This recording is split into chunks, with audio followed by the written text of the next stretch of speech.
जिस समय रक्त बीज का वध हुआ उसी समय युद्ध समाप्त नहीं हुआ, बल्कि भय का वास्तविक आरंभ हुआ।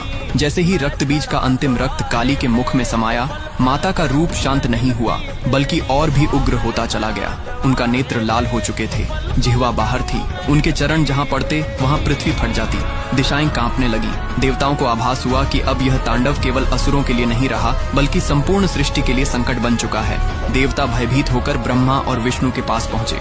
दोनों समझ गए कि यह स्थिति साधारण नहीं है, यह वही शक्ति थी जो अब किसी आदेश से नहीं रुकने वाली थी। तब सभी की दृष्टि शिव की ओर गई, क्योंकि काली कोई बाहरी शक्ति नहीं थी, वे स्वयं शिव की शक्ति थी और शक्ति को केवल उसका स्रोत ही शांत कर सकता है। शिव कैलाश से चल पड़े, लेकिन जैसे ही वे युद्ध भूमि के निकट पहुँचे, उन्हें आभास हुआ कि काली का उग्र तांडव आज किसी भी संवाद से नहीं रुकेगा।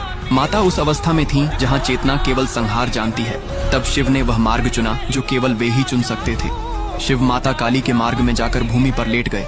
उन्होंने कोई अस्त्र नहीं उठाया, कोई आदेश नहीं दिया, कोई मंत्र नहीं बोला, वे केवल शांत होकर धरती बन गए। अगले ही क्षण माता का चरण शिव के वक्ष पर पड़ा। जैसे ही काली ने देखा कि उनके चरणों तले स्वयं महादेव हैं, उसी क्षण उनका उग्र भाव टूट गया। उनकी जिह्वा बाहर आ गई, नेत्रों की ज्वाला शांत होने लगी।